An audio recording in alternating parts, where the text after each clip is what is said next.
재능이 죄가 되던 시대, 한 여인의 시가 울었습니다. 찬바람이 유난히 매서웠던 조선의 겨울밤, 고요한 방 안에서 한 여인이 붓을 들었습니다. 창호 너머로 달빛이 스며들고 하얀 종이 위에 번지는 잉크처럼 그녀의 시가 피어났습니다. 그 여인의 이름은 허난설헌, 조선이 낳은 천재 여류 시인이자 시대를 너무 앞서 태어난 비운의 여인이었습니다. 그녀의 시는 눈처럼 맑고 바람처럼 부드러웠습니다. 그러나 그 아름다움은 당시 사회가 허락하지 않은 여성의 언어였습니다. 그녀가 시를 쓸 때 세상은 속삭였습니다. 여자가 어찌 글을 쓰는가? 그것은 곧 가문의 수치이니라. 하지만 그녀는 멈추지 않았습니다. 5살에 시를 짓고 10살에 천재로 불렸던 소녀는 세상의 시선보다 하늘의 울림에 귀 기울였습니다.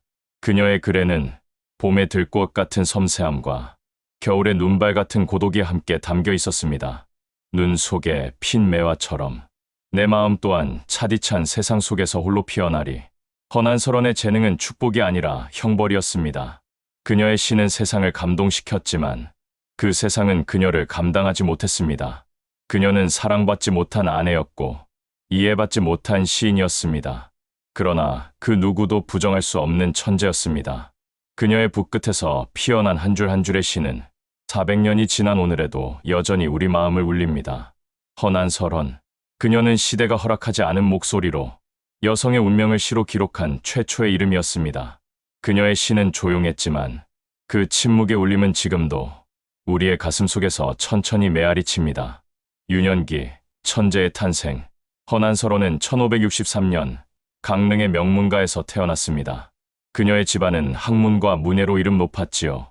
오빠 허봉은 명문학자였고 동생 허규는 훗날 홍길동전의 저자가 되었으며 그녀의 재능 또한 어린 시절부터 가문의 빛으로 불렸습니다. 난설헌은 5살에 이미 시를 짓기 시작했습니다. 아이의 손으로 쓴 한문시는 어른들의 시보다 더 섬세하고 맑았습니다.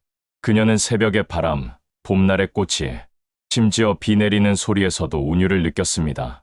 그녀에게 세상은 늘 시였고 자연은 말 없는 스승이었습니다. 창밖에 눈이 내리면 하늘이 나에게 시를 부르는 듯하였다. 그녀의 부모는 처음엔 놀랐지만 이내 걱정하기 시작했습니다. 조선의 법도 아래서 여자가 글을 쓴다는 것은 세상이 용납하지 않는 일이었기 때문이었습니다. 난설헌의 재능은 신의 선물이었으나 그 시대의 여인에게는 감당하기 힘든 운명의 짐이기도 했습니다.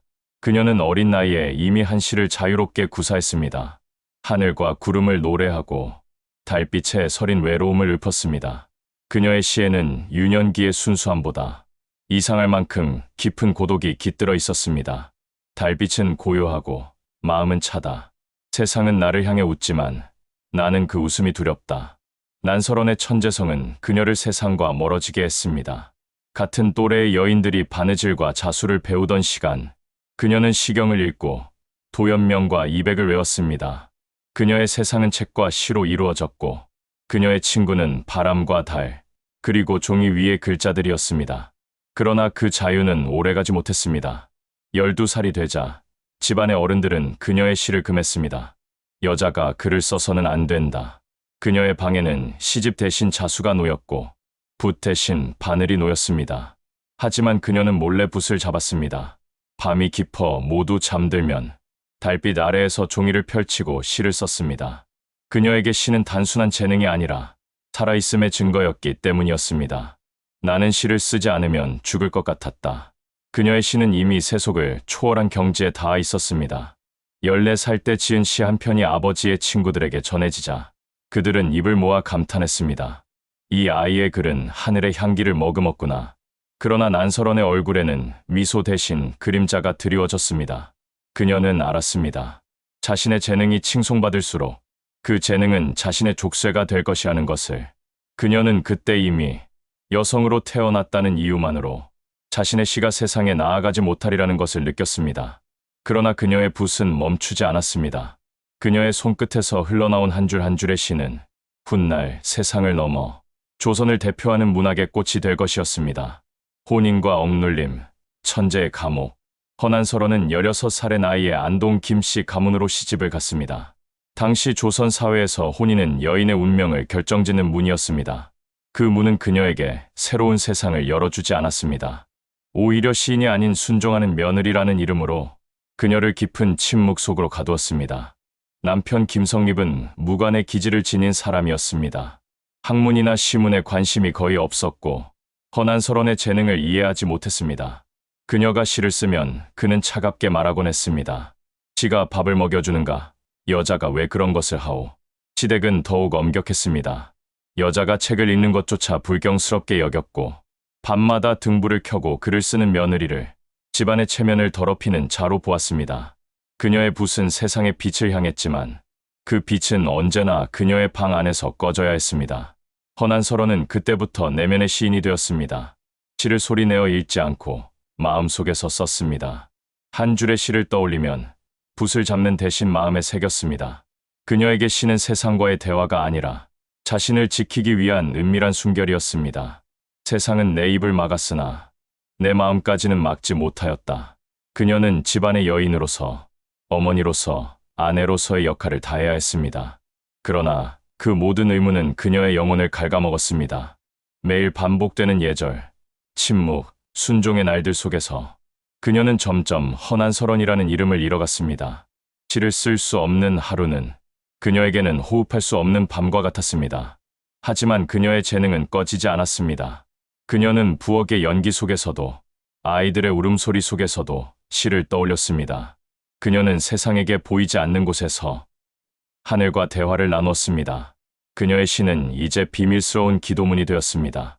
남들은 부귀를 꿈꾸나 나는 달빛 한 줄기면 족하도다. 세상은 나를 가두었지만 시 속에서 나는 하늘을 거닐었다. 그녀의 고통은 고요했습니다. 누구도 알아주지 않았고 그녀는 웃으며 예를 다해야 했습니다. 그러나 그녀의 시는 점점 더 깊어지고 더 애절해졌습니다. 그녀의 내면에서 피어난 문장들은 결국 시대를 뛰어넘는 예술이 되었습니다. 내 마음은 바람에 실려 흩어지고 내 노래는 들리지 않으나 하늘은 내 눈물을 알고 있겠지. 허난설원은 그렇게 천재의 감옥 속에서 자신의 혼을 지켜냈습니다. 그녀는 세상의 여인으로 살면서 마음속에서는 시의 신으로 존재했습니다. 비록 현실은 그녀를 억눌렀지만 그녀의 영혼은 그 어떤 권력도 꺾을 수 없었습니다. 상실과 절망, 여인의 울음이 시가 되다. 허난설원의 인생은 시처럼 아름다웠지만 그 문장들 사이에는 언제나 눈물이 스며 있었습니다. 그녀는 어머니로서, 한 인간으로서 감당하기 어려운 상실의 고통을 겪게 됩니다. 결혼 후 낳은 자녀들은 하나둘 세상을 떠났습니다. 아직 이름도 다 부르지 못한 아이들, 그 품속에서 잠든 듯 떠나간 생명들. 그녀의 시는 그 순간부터 변했습니다. 봄꽃과 달빛을 노래하던 시인은 이제 죽음과 이별을 읊는 시인이 되었습니다. 그녀의 대표작 중 하나인 곡자시는 세상을 잃은 어머니의 절규이자 한 인간의 절망이 시로 승화된 기록이었습니다. 이제 너는 어디로 갔느냐, 내 아들아. 나는 이 밤 달빛을 보아도 눈물이 흐른다. 그녀는 아이를 묻고 돌아오는 길에 붓을 들었다고 전해집니다. 그녀의 글은 피보다 짙은 슬픔으로 얼룩져 있었고 그 고통을 시로 적는 순간만이 그녀에게 남겨진 유일한 구원이었습니다. 난설원의 삶에서 사랑은 늘 멀었습니다. 남편은 그녀의 시를 이해하지 못했고 시댁은 그녀의 눈물을 나무랐습니다. 그녀의 고통은 말할 수 없는 침묵 속에 묻혀야 했습니다. 그녀는 붓을 통해서만 세상에 자신을 드러낼 수 있었습니다. 세상은 나를 보지 못하나 다른 내 눈물을 비춘다. 그녀의 시에는 절망 속에서도 피어나는 자존이 있었습니다. 그녀는 비탄에 잠기면서도 그 안에서 한 줄의 아름다움을 찾으려 했습니다. 그것이 시인이자 여인으로서 그녀가 마지막까지 놓지 않은 존엄의 흔적이었습니다. 그녀는 아이를 잃고 난 뒤 더 이상 세상에 기대지 않았습니다. 그녀의 집은 적막했고 그녀의 방은 슬픔으로 가득했습니다. 하지만 그녀의 마음 속에서는 여전히 시가 피어나고 있었습니다. 그녀는 고통을 글로 승화시키며 자신의 존재를 증명했습니다. 눈물은 잉크가 되고 한숨은 시의 운율이 되었다. 그녀의 시는 단순한 감정의 토로가 아니라 시대를 향한 고독한 저항이었습니다. 여성으로서의 한, 인간으로서의 슬픔, 그 모든 것이 그녀의 붓끝에서 조용히 피어났습니다. 그녀는 세상에 억눌린 수많은 여인의 목소리를 대신에 울었습니다. 난설원은 그 절망 속에서도 세상과 자신을 구분할 줄 알았습니다. 그녀는 비탄에 잠기되 결코 무너지지 않았습니다. 그녀의 신은 그녀 자신이었습니다. 살아있는 동안 누구도 이해해 주지 않았던 그 마음이 죽은 뒤에야 세상을 울렸습니다. 내 신은 나의 무덤이 되리라. 그러나 그 무덤 위에 피는 꽃은 나의 이름일 것이다. 예술로 남은 한 허난 설원의 영혼이 피어난 순간, 허난 설원의 삶은 고통으로 점철되었지만 그녀의 신은 그 고통을 넘어섰습니다. 살아서는 억눌리고 잊혔던 이름이었지만 죽은 뒤에야 그녀의 영혼은 꽃처럼 피어났습니다. 그녀의 동생 허규는 누이의 시를 세상에 알리고자 했습니다. 그는 그녀가 남긴 시편들을 정리하여 명나라의 문인들에게 보냈습니다. 그리고 놀라운 일이 벌어졌습니다. 중국의 문인들이 그녀의 시를 읽고 감탄하며 그녀의 작품을 조선의 천재 여류 시문집이라 칭송한 것입니다. 그녀의 시는 남성 중심의 시대를 넘어 언어와 문화를 뛰어넘어 감동을 주었습니다. 명나라 문인들은 그녀의 시를 엮어 난설원집이라는 이름으로 간행했습니다. 그녀가 세상을 떠난 지 얼마 지나지 않아 그녀의 이름은 바다를 건너 중국의 문단을 울렸습니다. 이 얼마나 아이러니한 운명이었을까요? 조선에서는 여자가 시를 쓴다는 이유로 손가락질 받던 여인이 타국에서는 천재 시인으로 찬미받다니요. 그녀의 붓끝에서 피어난 한은 국경을 넘어 시대를 넘어 인류의 감정으로 승화되었습니다. 그녀의 시에는 고통이 있었지만 그 고통은 결코 어둡지 않았습니다.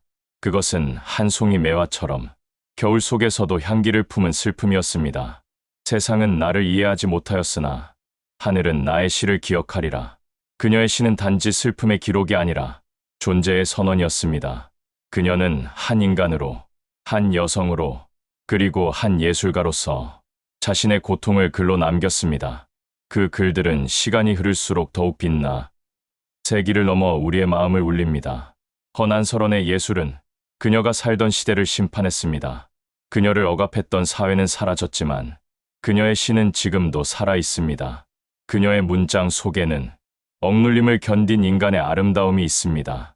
그녀는 한이 많은 여인이었지만 그 한을 예술로 승화시킨 최초의 여성이기도 했습니다.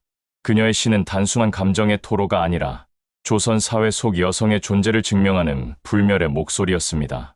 내 한은 노래가 되고 내 눈물은 시가 되었다. 내 생은 짧았으나 내 글은 영원하리라. 허난 설원은 결국 세상에서 이해받지 못했지만 그녀의 시는 세상을 이해하게 만들었습니다. 그녀가 남긴 200여 편의 시는 이후 여성문학의 원류가 되었고 많은 후대 시인들에게 영감을 주었습니다. 그녀는 조선의 여인이 아니라 인류의 시인으로 남았습니다.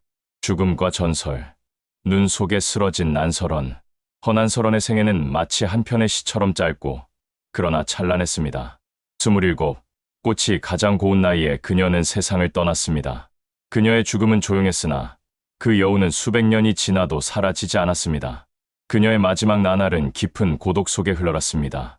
아이들을 잃고 남편에게 외면당하고 세상으로부터 고립된 그녀는 점점 붓을 놓기 시작했습니다. 하지만 마음속에서는 여전히 시가 자라나고 있었습니다. 그녀의 마지막 시라 전해지는 몽유도 원도에는 그녀의 영혼이 향하고자 한 세계가 담겨 있습니다. 이 세상에 머물 곳이 없으니 나는 꿈 속의 복숭아꽃 강가로 떠나가리. 그녀가 그린 도원은 단순한 이상향이 아니었습니다. 그곳은 현실의 억압이 닿지 않는 여성으로서 처음으로 숨 쉴 수 있는 자유의 공간이었습니다. 그녀는 그곳에서만 시인이었고 인간이었습니다. 난설원은 마지막까지도 단정했습니다. 그녀는 세상을 원망하지 않았습니다. 그저 자신이 태어난 시대를 슬퍼했습니다. 그녀의 마지막 말이 전해집니다. 내 시가 불에 타더라도 내 마음은 불타지 않으리. 그녀가 떠난 그날 강릉의 하늘에는 눈이 내렸다고 전해집니다. 사람들은 말했습니다. 허난 설원은 눈으로 돌아갔다. 그 말처럼 그녀는 차갑고 고요한 겨울의 정령이 되어 조선의 기억 속에 남았습니다. 죽은 뒤 그녀의 시는 다시 세상으로 피어났습니다. 그녀의 이름은 조선의 여류 시인으로 기록되었고 그녀의 생애는 예술혼의 상징이 되었습니다. 사람들은 그녀를 두고 이렇게 말했습니다. 그녀는 세상을 이기지 못했으나 세상도 그녀를 지우지 못했다. 그녀의 죽음은 끝이 아니라 시작이었습니다. 그녀의 시는 후대의 여인들에게 위로가 되었고 그녀의 삶은 재능이 죄로 여겨지던 시대의 슬픈 증거로 남았습니다. 그녀가 쓰던 작은 방, 그녀가 시를 썼던 등불, 그 모든 것이 이제는 예술의 성소가 되었습니다. 허난설원은 죽음을 두려워하지 않았습니다. 그녀에게 죽음은 끝이 아니라 마침내 자유로 가는 문이었습니다. 그녀는 세상에서는 외로웠지만 시 속에서는 영원히 살아 있습니다. 삶은 나를 묶었지만 시는 나를 풀어주었다. 그녀는 그렇게 눈 속에 쓰러졌지만 그 눈은 아직도 녹지 않았습니다. 그녀의 시는 여전히 하얗게, 고요하게 우리의 마음 위에 내려앉고 있습니다. 에필로그. 난설원이 남긴 질문. 허난설원의 삶은 한 송이 눈꽃 같았습니다. 피어날 때는 찬란했으나 스스로의 무게로 녹아내려 사라진 존재. 그러나 그 흔적은 지금도 우리의 마음속에서 하얗게 빛나고 있습니다. 난설원의 생애는 우리에게 묻습니다. 재능이 시대를 앞설 때 인간은 어떻게 살아야 하는가? 그녀는 고통을 예술로 바꾸었고 슬픔을 언어로 남겼습니다. 그녀의 시는 지금도 세상 속에서 조용히 말합니다. 진정한 예술은 시대가 이해하지 못할 때 태어난다. 오늘을 사는 우리에게 그녀의 삶은 경고처럼 다가옵니다. 편견과 억압 속에서도 자신의 목소리를 잃지 않았던 한 여인. 그녀의 용기와 고독은 시대가 바뀐 지금에도 여전히 유효한 이야기입니다. 허난설원은 죽어서야 자유로웠지만 그녀의 시는 여전히 살아 우리에게 이렇게 속삭이는 듯합니다. 눈 속에서도 꽃은 피어난다. 그것이 나의 이름, 나의 시, 나의 삶이었다. 그녀의 생은 슬펐지만 그 슬픔이 바로 그녀를 영원한 시인으로 만들었습니다. 재능이 시대를 앞서간다는 것은 언제나 외로움과 맞서는 일입니다. 그러나 그 외로움이야말로 진정한 예술의 불씨이기도 합니다. 허난설원. 그녀는 세상을 떠났지만 그녀의 영혼은 시 속에 살아 오늘도 우리에게 말하고 있습니다. 억압 속에서도 피어난 시. 그것이 나의 생이었고 나의 자유였습니다. 지금까지 시녀의 진실된 친구 쿨라이프 TV였습니다. 조금의 유익이 있었다면 구독과 좋아요 부탁드립니다. 더 좋은 이야기로 찾아뵙겠습니다. 감사합니다.